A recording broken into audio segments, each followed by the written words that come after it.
Assalamu alaikum everyone, welcome to our new vlog. এখন বাজে exactly 2:45 আর আমরা ক্রুজ থেকে নেমে বের হয়ে গেলাম অ্যাকোয়ারিয়ামের দিকে।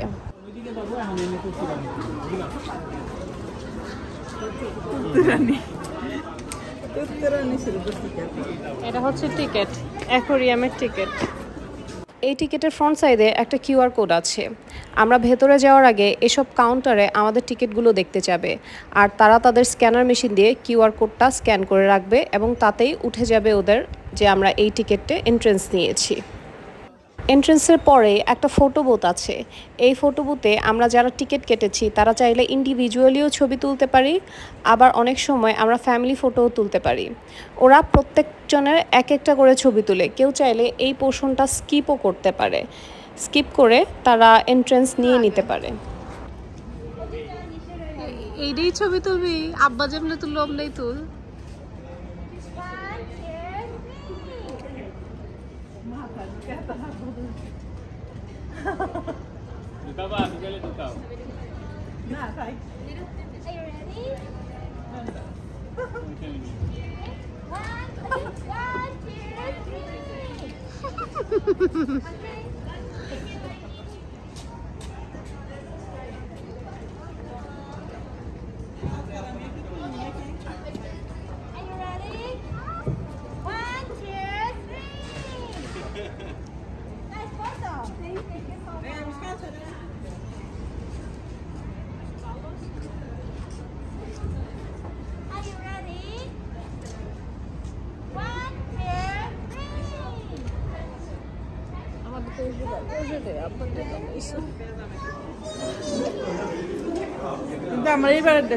ছোট ছবিটা এটা ফর ফ্রি, আর এটার একটা বড় সাইজ ছিল, সেটা হচ্ছে 500 ইয়েন করে। বড় ছবি চাইলে কেউ পারচেজ করতে চায়। অ্যাকোয়ারিয়ামের ভেতরে ঢুকতেই একটা 3D মনিটর দেখা যায়, যেখানে দুটো সার্কেল, পৃথিবীর সার্কেল। একটা হচ্ছে রিং অফ ফায়ার, যেখানে north America, south America, Japan, Eurasia, Oceania এগুলো কোথায় আছে মেনশন করা। ঠিক তার পাশেই আরেকটা সার্কেল দেখা যায়, যেই সার্কেলটা হচ্ছে রিং অফ লাইফ। আর এটা এমনভাবে পিকচারাইজেশন করা, দেখে মনে হবে আমরা এটার ভেতরে ঢুকে যাচ্ছি। এই দৃশ্যটা দেখতে আসলেই খুব আকর্ষণীয়। আর এরই মাঝে ফুটে উঠছে ডলফিনের একটা চিত্র, দেখতে খুবই গ্ল্যামারাস লাগে।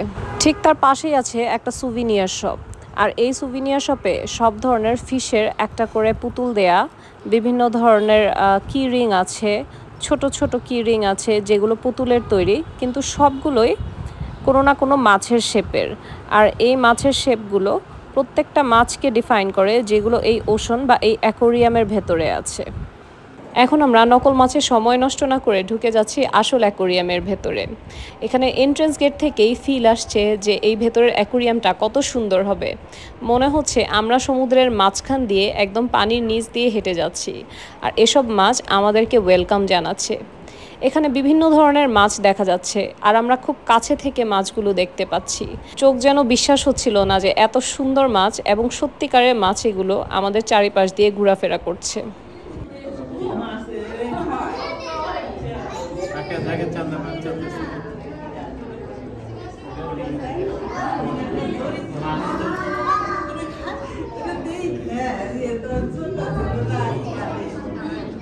মাছগুলো কি সুন্দর মনের আনন্দে ঘুরে বেড়াচ্ছে।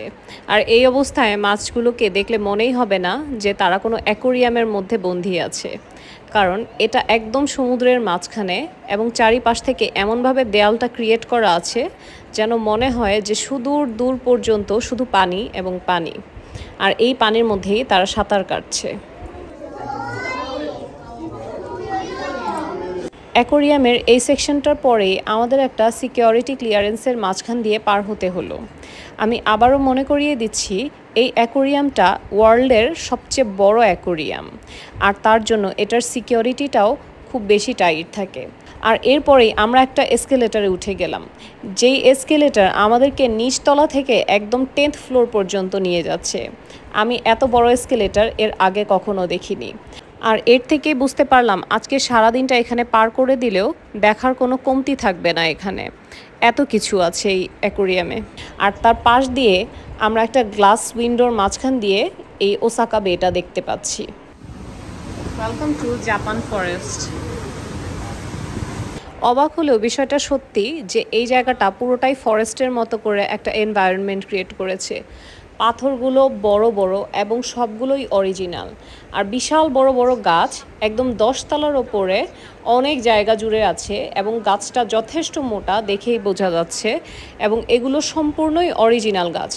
আর এর জন্যেই ওপর থেকে গ্লাসটা এমনভাবে ক্রিয়েট করা হয়েছে যেন একটা গ্রিন হাউসের মতো এনভায়রনমেন্টটা ক্রিয়েট করতে পারে, যেন গাছগুলো প্রপার আলো বাতাস পায়। এখানে একটা কৃত্রিম ঝর্ণার মতো ক্রিয়েট করা হয়েছে। এটা দেখতে ডেকোরেশনের পিস হিসেবে মনে হলেও পরবর্তীতে আমরা গিয়ে রিয়ালাইজ করি এটা ওয়াটারফলের জন্য অনেক ইম্পর্টেন্ট ছিল। ভেতরে যতগুলো পানি আছে সেটার মধ্যে অক্সিজেন যেন প্রপারলি প্রডিউস হয়, এই ওয়াটারফলটা সেটার জন্যই রাখা। এছাড়া এই ফ্লোরটাতে ফিশের তেমন কিছু দেখার ছিল না, যদিও অনেকগুলো ব্যানার লাগানো ছিল, কিন্তু আমরা কাছে গিয়ে দেখলাম খুব একটা কিছু দেখা যায় না।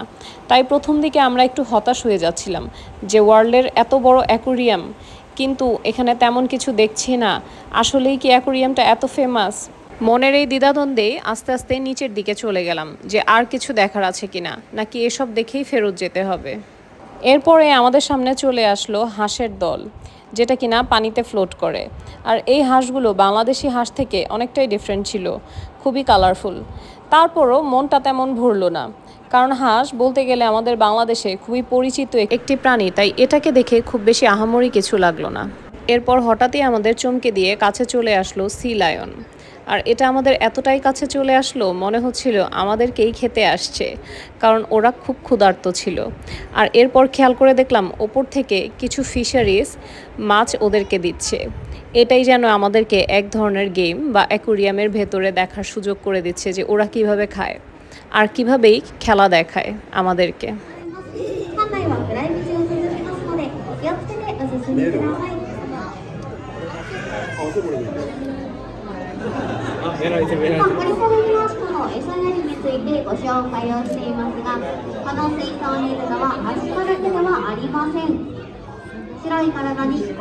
এখন আমাদের কাছে অ্যাকোরিয়ামটা কিছুটা ইন্টারেস্টিং লাগছে, কারণ এখানে আমরা এমন কিছু জন্তু বা পশু দেখছি যা আমরা আগে কখনো খালি চোখে দেখিনি, শুধু দেখেছি টিভিতে অথবা বিভিন্ন ভিডিওতে।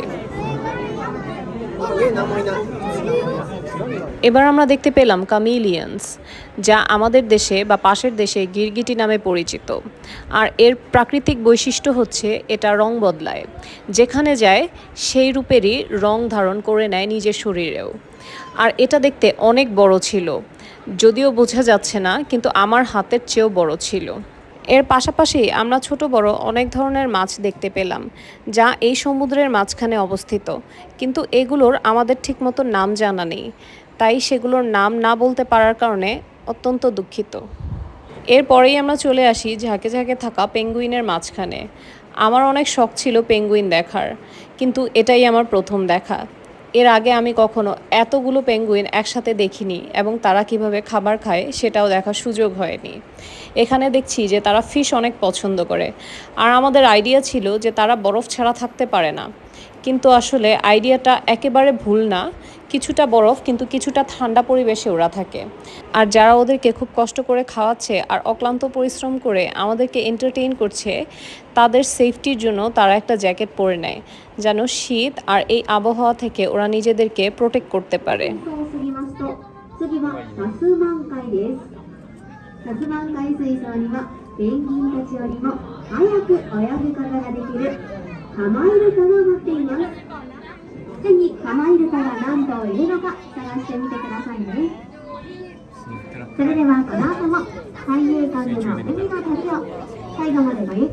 এবার আমরা চলে আসলাম ডলফিনসের মাঝখানে। এখানে অনেকগুলো ডলফিন পানির নিচে এবং পানির উপরে একসাথে নাচছে আর দোল খাচ্ছে। তাদেরকে একসাথে নাচতে দেখে ভালোই লাগছে। এখানে যে একটা রাবারের ব্যবস্থা করা আছে, এটা ডলফিনের খেলার জন্য। ডলফিন এমন একটা মাছ যা মানুষের সাথে ইন্টারাক্ট করতে অথবা খেলতে অনেক পছন্দ করে, এবং এই খেলার জন্য অনেক সময়ই আমরা দেখে থাকি বিভিন্ন অ্যাকোরিয়ামে শুধু ডলফিনের এন্টারটেইনমেন্টের একটা ব্যবস্থা থাকে, আর সেখানে বল দিয়ে অনেক ধরনের খেলা দেখায়।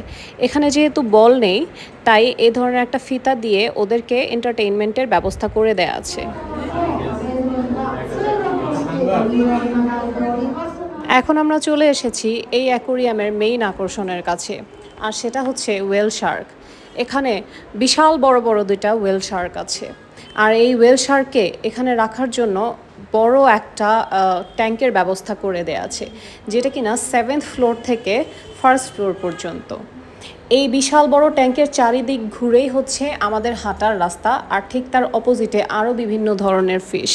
আর এই বিশাল বড় ট্যাঙ্কের মাঝখানে অনেক ধরনের ছোট মাছ, মাঝারি সাইজের মাছ, অনেক ধরনের শাপলা ফিশ এগুলোও ঘুরে বেড়াচ্ছে। আর সাথে সাথে এই ট্যাঙ্ক পরিষ্কার করার জন্য দু একজন ডুবুরিও ঘুরে বেড়াচ্ছে এই ট্যাঙ্কের ভেতরে, যেটা আমার কাছে খুবই রিস্কি লেগেছে পার্সোনালি। আমার কাছে মনে হয়েছে যে Shark is a very aggressive kind of fish, যা কিনা এখানে ছোট ধরনের মাছকে অথবা মানুষকে যে সময়ই অ্যাটাক করতে পারে। আমার এ ব্যাপারে একদমই ধারণা নেই যে এখানে তারা এই জিনিসটা কিভাবে মেনটেন করছে, কারণ it's a life threatening matter. Mas é pra você ver. Ai, coisa mais linda.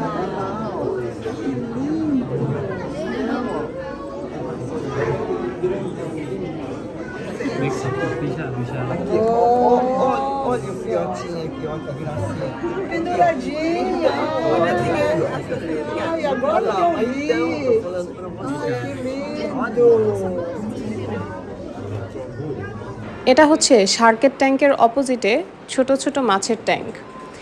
Shark দেখার পর এটা যদিও তেমনটা ইন্টারেস্টিং লাগছে না, তবে এখানেও অনেক ধরনের ভ্যারাইটির মাছ আছে যা দেখতে খুব সুন্দর। আর তারই সাথে আমরা পেঙ্গুইন বা সি লায়ন এগুলো যেগুলো ওপর থেকে দেখেছিলাম সেগুলো এখন নিচ থেকে দেখারও একটা ভিউ ক্রিয়েট করা আছে, কারণ ট্যাঙ্কগুলো এত বড় বড় যেটা কিনা একটা ফ্লোরের মধ্যে সীমাবদ্ধ থাকে না। তাই ডলফিন, সি লায়ন এসব মাছ বা এসব প্রাণী যেগুলো সমুদ্রের মাঝখানে অনেক বড় জায়গা নিয়ে থাকে, এই অ্যাকোরিয়ামের ভেতরে তাদের জন্য ঠিক তেমনটাই এনভায়রনমেন্ট ক্রিয়েট করে দেয়া আছে, যেন এসব প্রাণী নিজেদেরকে আবদ্ধ ফিল না করে অ্যাকোরিয়ামের ভেতরে থাকার কারণে, আর তাদের যে ন্যাচারাল ক্যারেক্টারিস্টিক্স তা প্রপারলি গ্রো করতে পারে।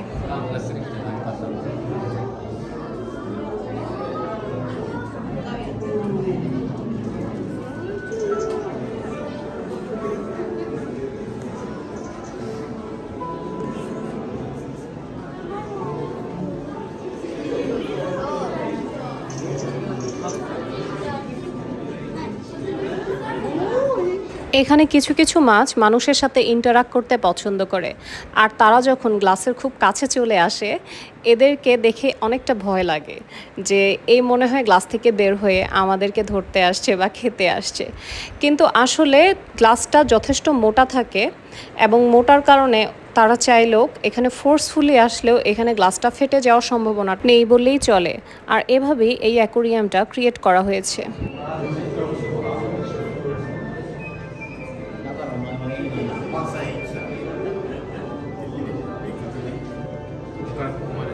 দেখতে দেখতে আমরা একদম নিচে চলে আসলাম, আর এটা হচ্ছে এই ট্যাঙ্কের নিচের দিকের পোর্শন। এখান থেকে কিন্তু একজন ডুবুরিকেও দেখা যাচ্ছে যে কিনা এই বড় বড় মাছের মাঝখানে নিজেকে লুকিয়ে ক্লিন করছে ট্যাঙ্কটি।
এখানে আমরা দেখতে পাচ্ছি শার্কের ট্যাঙ্কের ভেতরে একটা মাছ অসুস্থ হয়ে গিয়েছে আর এর জন্য ডুবুরি এসে ট্রিটমেন্ট দিয়ে গেল। ঠিক এর পাশেই দেখলাম আরও অনেকগুলো মাছ এভাবে অসুস্থ হয়ে পড়ে আছে। বুঝতে পারলাম না এটার কারণ কি।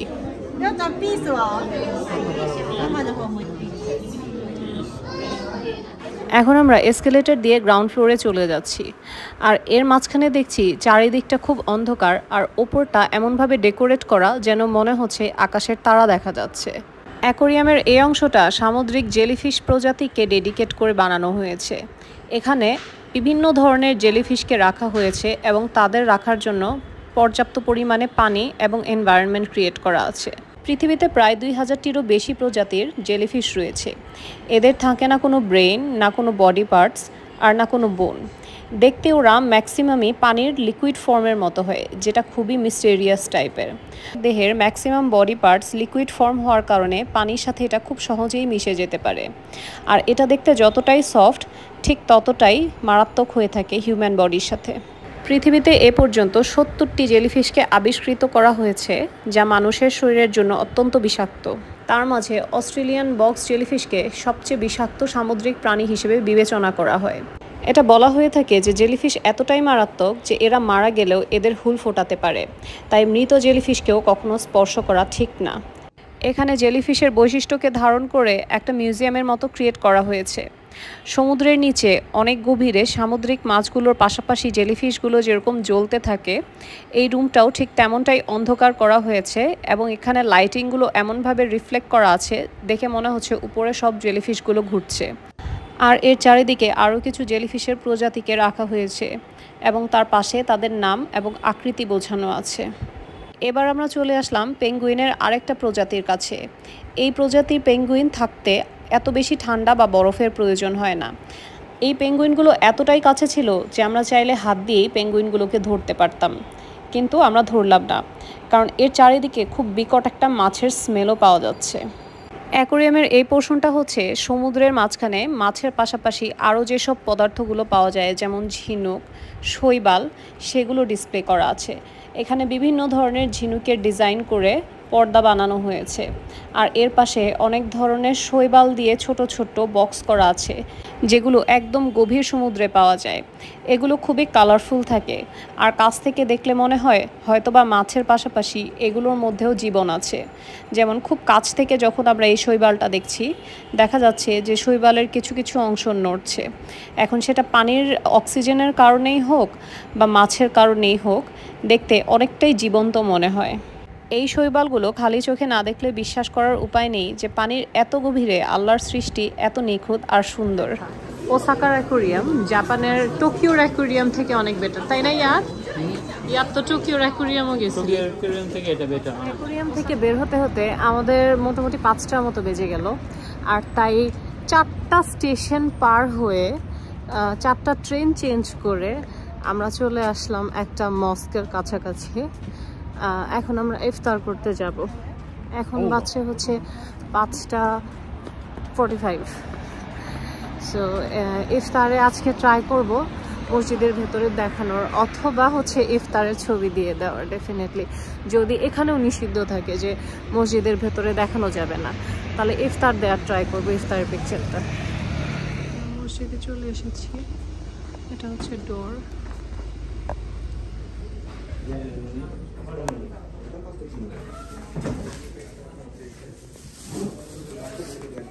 এটা হচ্ছে ছেলেদের আর এখানে দোতলায় হচ্ছে মেয়েদের। দোতলায় চলে আসার পর আমরা দেখলাম এই ফ্লোরটা শুধুমাত্র মহিলাদের আর এখান থেকে সিসিটিভি দিয়ে কানেক্টেড আছে নিচতলা। এখান থেকে আমরা দেখতে পাচ্ছি আব্বু আর ইয়াদ নামাজ পড়ছে। এই সিসিটিভিটা এই মসজিদে রাখা হয়েছে মূলত একই সাথে জামাত আদায় করার জন্য। নিচে যখন ছেলেরা জামাত আদায় করবে ঠিক একই সাথে এই সিসিটিভির থ্রুতে যেন বোঝা যায় যে এখন জামাতের সময়, এখন জামাত শুরু হবে, আর সেটা দেখে যেন নামাজের প্রিপারেশন নেওয়া যায়। আজকে যে মসজিদটাতে ইফতার করলাম সেটা একটা ইন্দোনেশিয়ান মসজিদ ছিল। মসজিদের মধ্যে যেসব ফুড দিয়েছিল সে সবগুলো ফুডের ভ্যারাইটি টেস্ট সম্পূর্ণই আমাদের কালচার থেকে অনেক ডিফারেন্ট ছিল। মসজিদটা হচ্ছে এই যে এটা মসজিদ। নিচতলা ছেলেদের জন্য, দোতলা হচ্ছে মেয়েদের জন্য। নিচতলায় নামাজ পড়ে আর ইফতার করতে 3তলায় যায় ছেলেরা। ফুড থেকে শুরু করে সব কিছুই অনেক ডিফারেন্ট ছিল, তাদের কালচার আর তাদের ওয়ার্ম ওয়েলকাম খুব ভালো লেগেছে সব মিলে। আমার কাছে আজকের ইফতারটা অনেক ভালো লেগেছে, পাশে ছবি দিয়ে দিব আমি ইফতারের। আজকে আমাদের জাপানের শেষ রাত, তাই আমরা একটু লেজার টাইম স্পেন্ড করছি, হালকা আশেপাশে হাঁটাহাঁটি করছি, আশেপাশে একটু মলগুলো দেখব। এখনও সিঙ্গেল একটা জিনিস কিছু কেনা হয়নি, অনেক স্কিন কেয়ার প্রোডাক্ট কেনার প্ল্যান ছিল, বাট এখনও কিছুই কেনা হয়নি। আর মনে হয় না কিছু কিনতেও পারবো, বিকজ আমাদের লাগেজে অনলি 15 কেজি। আজকে যখন আমি চেক ইন করছিলাম ফর কোরিয়া, লাগেজে দেখলাম যে অনলি 15 কেজি আমি চেক ইন ব্যাগেজে দিতে পারবো। তাই মানে প্ল্যান ছিল লাস্টের দিন কেনাকাটা করার, কিন্তু আসলে হলো না। শপিংয়ের জন্য আমরা আবারও চলে আসলাম দোতনবড়িতে। আর দোতনবড়ির এই জায়গাটা হচ্ছে সব টপ ক্লাস ব্র্যান্ডের জন্য।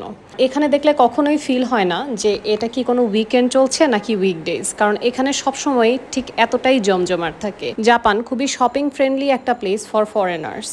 এখানে প্রায় মোস্ট অফ দ্য শপেই ট্যাক্স ফ্রি কাউন্টার থাকে, যেখানে আমরা আমাদের অরিজিনাল পাসপোর্ট দেখিয়ে 10% ট্যাক্স ফ্রি নিয়ে নিতে পারি। অলমোস্ট প্রতিটা শপে এরকম একটা ট্যাক্স ফ্রি কাউন্টার থাকে।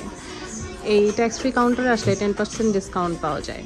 তবে এই ট্যাক্স ফ্রি নেওয়ার জন্য কিছু শর্ত আছে। সেটা হচ্ছে 1, 5500-এর উপরে হতে হবে পেমেন্ট, 2, অরিজিনাল পাসপোর্ট থাকতে হবে, এবং 3, তারা যে র্যাপিং করে প্যাক করে দিবে এবং উপরে ট্যাক্স ফ্রি লিখে দিবে, সেটা এই দেশ থেকে বের হওয়ার আগ পর্যন্ত সেই ট্যাগটা খোলা যাবে না।